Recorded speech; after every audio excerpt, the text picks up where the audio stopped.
Let's look at the alt-right dressing like the radical left. On this video, or I'm gonna lose it.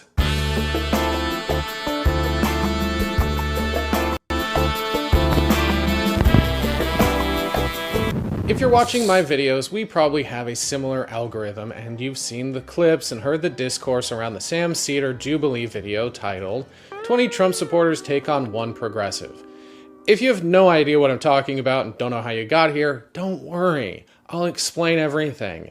Consider sticking around for a while. A lot of the discourse around that video is your typical frustration with most Jubilee content. How it's a complete spectacle where nothing is accomplished and no one learns anything. In the Okay, respect. Respect. I like this guy already. Sam Seder video, people have mostly been clowning on Trump supporters, aka secrets in this case, as they go flying off the roller coaster tycoon death trap that is the Dunning-Kruger parabola. As per usual, there was also outrage at Jubilee themselves for platforming a bunch of dipshit cultists who have fully drunk the MAGA Kool-Aid, and allowed them to spread harmful misinformation on their platform. There were also a few folks confused by something else that didn't have anything to do with the rhetoric or regurgitated Jordan Peterson talking points. Didn't have anything to do with their ideology or worldview. It was something that might actually be more nefarious than outright Sieg Heiling or calling immigrants rapists because of how surreptitious and deceptive it is. The fact that a lot of the conservatives didn't look like conservatives. This type of guy specifically, who looks like he unironically refers to himself as an ally, and owns and operates a bisexual vegan bakery where polycules get a discount on iced matcha that they can pay for in vintage vinyl records. Fashion is more than just buying and wearing the trendiest, most expensive designer clothes. The way we dress sometimes tells others about ourselves more than what we say does. And you can infer a lot of things about a person based on their style and fashion sense. Is it always accurate? No, absolutely not. But one of fashion's main functions is to signal to others that you may have aligning interests and even political views. Take this guy, for example. The fleece vest, the laminated name tag, the ill-fitting bootcut jean probably lead you to believe he works in tech, which might lead you to assume other things about him. Probably not a fan of the gym, socially awkward, wants to save the world through technological advancements of his startup, might even be a World of Warcraft incel of some kind. Anything is possible. Now take a look at this guy, the skin-tight. Yeah, Dominican Ray, dude. It always works, baby. It always works. 100% success rating, okay? Hit him with the motherfucking Dominican Ray.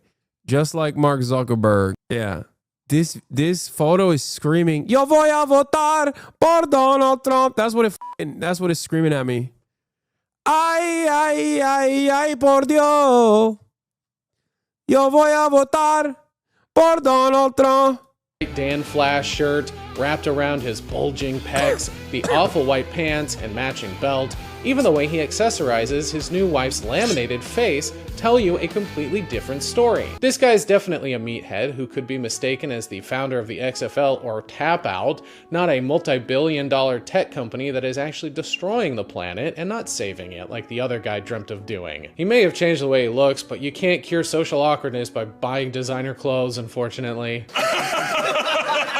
Certain aesthetics, including clothing and hair and makeup, are more than just trends. There's historical and cultural context that we all understand to a degree, whether consciously or unconsciously. And everyone appropriates fashion all the time. It's how you get new trends and subcultures. A lot of the time it's done out of respect or as a way to reclaim a narrative or to make a subversive commentary on class division. Conservatives and even further right groups are no different, co-opting certain aesthetics and fashion styles for different means with different intent. For example, what do you assume about these guys? You might be concerned that they're racist punks since one of them looks like a skinhead, and they're both wearing military-style jackets covered in band patches and pins with the big romper-stomper boots. But you'd be wrong. They're what's known as sharps, skinheads against racial prejudice. If you look close enough, they're both wearing Sharps t-shirts, and one has a gay pride patch and the other has a patch that says, "Boots and braces don't make a racist," a reference to the style of boots and suspenders that are synonymous with skinhead punks. In this context, the broader aesthetics might confuse the average person who's unfamiliar with punk or skinhead culture. Yeah, the laces that you wear in your Doc Martens apparently is what brands you as a punk or a punk. And I only know about this because I got those Rick Owens Doc Martens that have like the gray Rick Owens laces, and apparently have white laces. So there were fucking dumb chatters. Lace code is dead. Okay. Oh, red laces as well, apparently. But there were some dumbass chatters who were like, "Oh, dude, why did you buy Doc Martens with fucking white laces?" It's like, first of all, they're not white. Okay, they're not. They're fucking like the very clear Rick Owens colored fat laces. The lace code is different and regional, so just wear rainbow laces.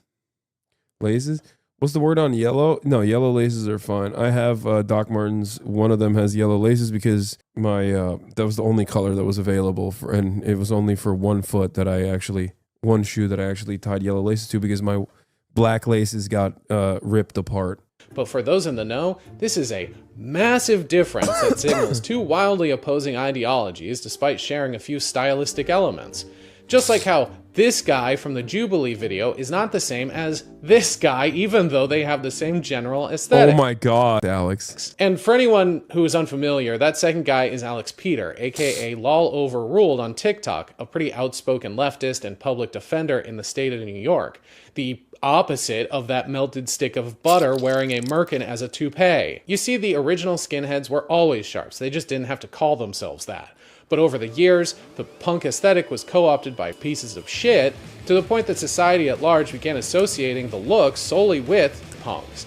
Sharps emerged as a response to fascist appropriation and have tried to reclaim the movement and the aesthetic to a certain degree. As for the Jubilee Trump supporters, people have been pointing out, well, they're basically doing the same thing. They've taken a look and appropriated it as a kind of soft rebrand, but more on that later. You can find this appropriation among all sorts of styles and fashion aesthetics. Someone who's rocking a linen skirt and white dreadlocks and a septum piercing could just be into New Age spiritual hogwash and crystals. Or they could be an anti-vaxxer who thinks ivermectin and the power of positive. It's because they were the first thing, and then they became the second thing. Medicine. Someone wearing too tight synthetic gym clothes who's built like a bicycle seat could be a professional bodybuilder, or deeply into red pill manosphere 4chan boards. Even when someone's clothing is meant for function over fashion, you can probably still make some pretty logical assumptions about them. If someone is wearing $3,000 waterproof down-filled Gore-Tex ski gear, that might indicate their class, and thus their finances, and thus the industry they work in, and thus the associated priorities they might have in life. If they're wearing the hide of a bear they tracked, killed, field dressed, tanned, and then stitched into a set of matching pants and coat, that would certainly tell you something different. That guy isn't worried about fashion, but survival, who has a set of skills and values that the mammoth annual ski pass holder simply doesn't. I mean, either way, they're probably both xenophobic lunatics who tell indigenous people to go back to wherever they came from, though. So there's that. Fashion isn't a frivolity and... Okay, bro. The bearskin guy got hated on for no reason. That dude probably is indigenous. Or at least lies about being indigenous. Can be very nuanced. Actually, I take it back. Both of them lie about being indigenous. That's like the most white trait you can get. That's the white people's favorite pastime, is to lie and be like, oh, I'm, 17% Sioux. General is just another form of communication. Language, even. The thing about communication and language is that it evolves over time, where certain words or messaging gain new or multiple meanings depending on the dominant group who's using it or has appropriate. You dress like the right and left. You are the true centrist. No one is saying this. I know. People need to recognize. Appropriated it. This can lead to the erasure of its origins, where the dominant users engage with the language of fashion and aesthetics to further some backwards regressive movement, and not out of respect for its founders or originators. Or, like a sheep in wolf's clothing, sneak into the herd they were ostracized from because of those regressive archaic beliefs. Conservative groups, from working class ignorant hicks all the way over to the youth, have been appropriating the aesthetics and symbols of other cultures for hundreds of years. Loving gun-toting bootlickers that dress up like cowboys and sing Confederate rebel songs about owning human beings. Yeah, that entire look came from Mexican vaqueros and early Native American culture. For fuck's sake, the earliest cowboys were black, and now dipshits who have lost a foot to diabetes go around calling themselves cowboys because they think putting a giant American or Confederate flag on the back of their jazzy scooter is the same thing. They're not dressing up in cowboy garb because they work a farm or herd cattle or appreciate the Americana aesthetics as fashion first and foremost. They're cosplaying cartoonish patriotism where style is secondary to being an outspoken racist who has a twisted nationalist view of what America represents. And more recently, groups like the Proud Boys have adopted their uniform from punk aesthetics, thrusting the Fred Perry polo back into modern-day fascist ubiquity. Similar to the MA-1 bomber and Doc Martens, the Fred Perry polo has been an on-again, off-again marker among skinhead punks for decades. The Proud Boys just picked a specific colorway and instead of shaving their heads, paired it with a $60 high and tight,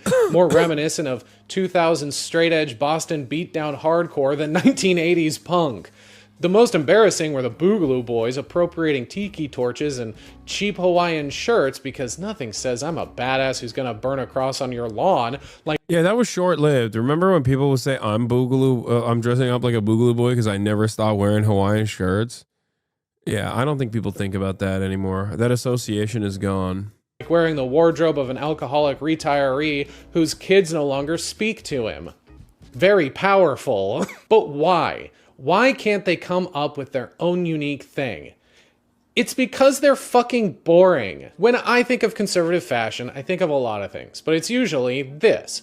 Sport coats, penny loafers, modest maxi dresses that have the very flattering shape of a sack of sorghum. But there are a myriad of other lazy, boring, unimaginative versions of conservative fashion as well. When I think of Trump supporting conservatives in 2025, I tend to think of this.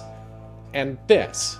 And whatever the fuck this is. As you can see, they are some of the most uncreative, unoriginal people Excuse me, that's a banger.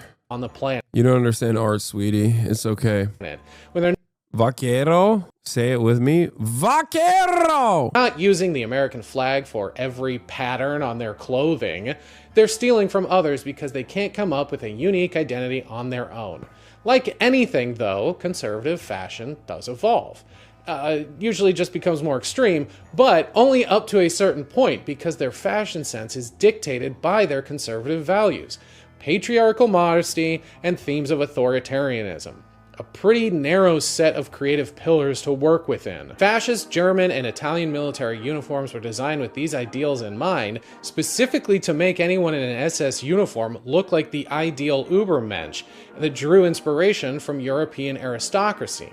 It was the ultimate power suit, a white power suit that was ironically all black. Proud Boys fashion has followed a similar trend for a modern-day Call of Duty audience, and the tradwife aesthetic of recent years has admittedly embraced a less modest version of femininity with a pastoral twist, but to a fetishistic degree that is still ultimately controlled by men. So when this soft boy aesthetic of corduroy and moppet hair popped up in the Jubilee video, people had some questions.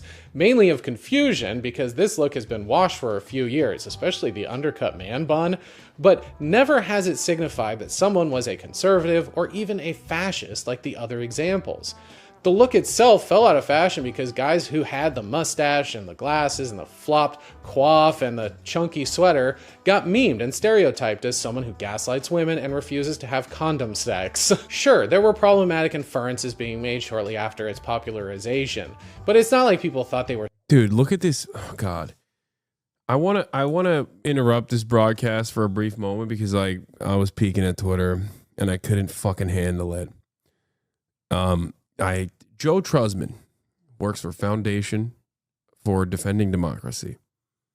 Okay. He's kind of cooking you. Wait, what? No. Look at this fucking tweet.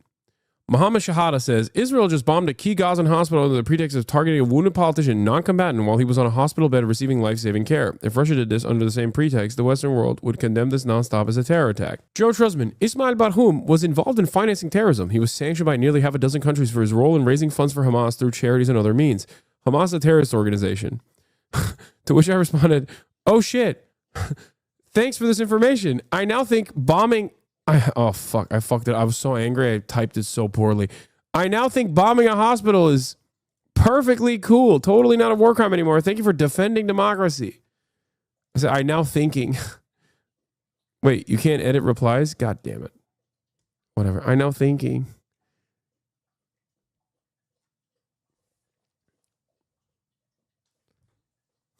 I've been there. Whatever. I know thinking. I know thinking. I know thinking. It's too late. It's already out. Oh shit. I thanks for this information. I know thinking. I thanks for this information. I know thinking. It makes it better. I'm still on the vaquero. That's what happened. That's a real ESL moment. It's too late. I can't dirty delete. I'm keeping it. Fuck it. I'm still here. I'm still here. I was so angry. I was so fucking angry when I saw that tweet on the timeline that I just angrily typed it up without even looking at the fucking grammar and spelling mistakes. Were straight up Nazis. And obviously, not every guy who looked like a Muppet that made a wish to be a human were all problematic. That's just what the internet was saying. Regardless, there was a cognitive dissonance based on our expectations of certain fashion choices when hearing conservative brain rot come from guys who dress in a way that aligns with more progressive or even just lived up thought. It's actually DEIA, sure. Right? You know that. Right. In government agencies. The A being for accessibility. Right. Yeah, and I think the attack on DEI isn't an attack on people's protections. It's on the other end of the spectrum, right? Wanting to end DEI doesn't want to end protections for someone being disabled, someone being inaccessible to get into a job. It rather wants to de-incentivize corporations to push them to hire these people on unfair bases. That's because this genre of guy could easily also be the emotionally intelligent, calls his mom every day kind of guy who understands that running a government is not equivalent to working at McDonald's. What does race have to do with running an effective government? What does race have to do? If let's say DEI on the micro level. I will tell you right now. DEI on the micro level at McDonald's. I'll tell you. Am I going to get better nuggets? I'll ask you a question. If the cashier is black or white, what does that have to do with anything? I'll tell you what it is. This style also fell out of fashion because it was no longer unique and cool in a broad sense and started to feel extremely contrived. There are two things that require something or someone in order to be considered cool: individualism and nonchalance. Once this style, or any style really, enters mainstream culture, it no longer embodies a sense of individualism or nonchalance. Not everyone, but a large portion of men started intentionally switching up their style and dressing like this, which is inherently chalant. You cannot be unconcerned or unbothered when you're going out of your way to dress in a certain style. If you do it because it's just trending, you're a corny poser. It's why everyone dunked on Zuckerberg when he got hit with the Dominican fuckboy ray. Okay, this guy's a Hasanabi head. All right, I'm sorry. He did a Lolo mention and okay, come on. What are we doing here? What are we doing here, dude? Going from looking like a wet Martian to elder millennial suffering a midlife crisis. The awareness of hopping on a trend is the antithesis of cool. When conservatives try and youngest fan, shut up, rebrand their image, it feels forced for this very reason. It's not cool anymore, especially when they're a multi-billionaire CEO whose image is inextricably tied to the authoritarian policies of their company. This is typically because they're about a decade late to whatever fashion trend they've adopted because they don't bother themselves with childish things like fashion and art. They've got coding to do. They're simply using personal optics to make spreading misinformation across their technocratic empires more palatable. They are incapable of being nonchalant or having any individual thought, which plays right back into how boring they are. You're not fooling anyone, Zuck. You've got no aura. And that right there is another explanation why this new breed of soft boy conservatives looks like this. It's less threatening than a tailored Schutzstaffel uniform or a form-fitting Proud Boy polo and tactical vest. It's a form of subversion and manipulation meant to put others at ease, where they're less likely to react with hostility or revulsion when they start spouting fascist nonsense. Not only that, it's because the guys who aren't conservatives or alt-right weirdos who did dress like this were getting laid. I think I can confidently say most women don't want to fuck someone wearing a Klan hood or who's jacked up on HGH in a polo they bought in the kids section that represents Christian nationalism. I'm sure there are some women who are into that aesthetic and dress in a similar way. But even if they do, they're not putting out the same way a liberated, bra-burning leftist woman is. They're waiting until marriage and only having sex as a means to breed more offspring. This is especially true of young, lonely, white men, which I've already talked about once before. One of the reasons a lot of these incel fascists become incel fascists is because of a hatred of women and the idea that they are somehow owed sex for simply existing. When they struggle to participate in a little casual sex because they're socially awkward or lack emotional intelligence or just can't help themselves talk about their love of capital punishment among mixed company, they don't take that as a sign to work on themselves and reevaluate some of those opinions. They go down the easy route of resentment and are comforted by a worldview that tells them they should get to own women and that the trad wife is a woman's natural biological role in the family unit and that marital rape is a-okay. Basically, conservative ideology, from liberal and social conservatism all the way over to authoritarianism and fascism, is a bitchless ideology that preys on white male loneliness. People are saying dudes who look like this should be doing theater and making iced lattes, not arguing in favor of fascism, and the explanation for this is actually quite simple, okay? Fascists don't get bitches. These chuds think that if they, put on the wire rim glasses and do the floppy hair and the... I think so too. I mean, this one's gay, but I think he's just like a gay grifter and not very smart. So he just like couldn't cut it in Hollywood. So he just became like right wing, which is in many such cases. But yeah, I think a lot of other dudes that do this are doing it to adopt an aesthetic because conservative values and conservatism, reactionary ideology, requires you to put no fucking real thought into aesthetics in general, and you just kind of adopt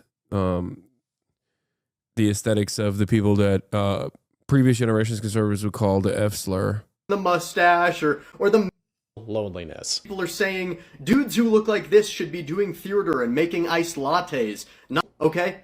If they put on the wire rim glasses and do the floppy hair and the mustache or the man bun, that will attract women to them because they know in their heart of hearts that women are not attracted to fascists. They're attracted to nice people. People who actually, are normal, dress a certain way. They have stable lives and partners who they love. And fascists have none of that. So they start doing this. And then this quickly becomes the aesthetic of fascism. It's also important to note that not all right-wing men turn to conservative ideology because they can't get laid.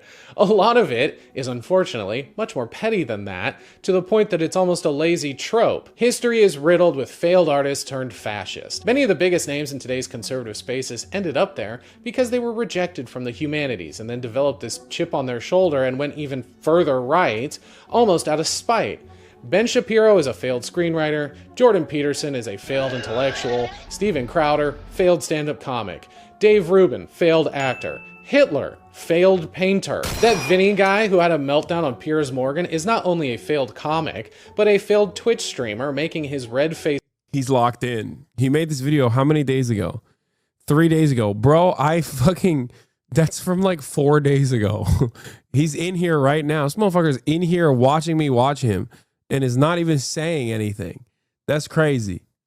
Tirade even funnier because it was directed at Hassan Piker, a very successful leftist streamer. You know what? Everybody that's new gets to see my little nip real quick. Yeah. I'm a big fan of you, so I don't want you to die. I feel like your heart pressure is going up. You're turning red, Vinny. What a jealous little man.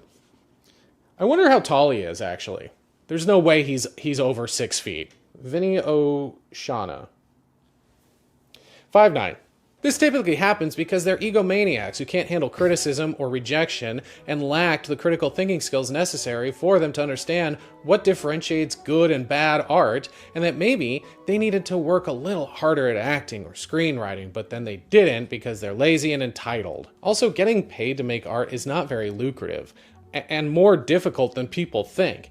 It really can't coexist with conservative ideology that favors monetary value and short-term gains over prioritizing one's passion to become great, or just as a means to catharsis and self-reflection. Those don't really coincide, but becoming a professional troll with a podcast funded by right-wing donors is very lucrative. Unfortunately, this means certain fashions and aesthetics become the de facto uniform of fascism because normal, empathetic people don't want to be associated with symbols of hate and have to constantly update our wardrobe.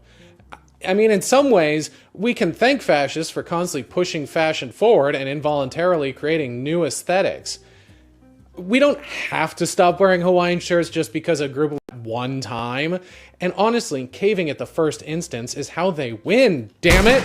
But it is annoying that we do have to be ever more vigilant about what styles and brands and symbols we put on our fucking bodies just because some ignorant potato-brained incel couldn't get laid. And one last thing, when Trump supporting conservatives do try their hand at fashion, you get the most gaudy, tactless, vulgar displays of phony patriotism that is an insult to pattern makers everywhere. Oh, say, can you see by the dawn's early light what so proudly we held at the twilight's last gleaming, whose broad stripes and bright stars through the perilous fight, o'er the ramparts we watched were so gallantly streaming, o'er the land of the free and the home of the brave. That's the video. Thanks so much for sticking around. If you made it this far, that means you're special. Now, make sure you follow the rules of the channel and like, share, comment, subscribe. If you don't know that by now, you might not be a fan of the channel. Genuinely, thank you, everybody. That was good. Dude, a lot of smaller channels I've been watching have been putting out absolute bangers recently, you know? Did you miss the NPR segment? No, but I'm too tired and too sick.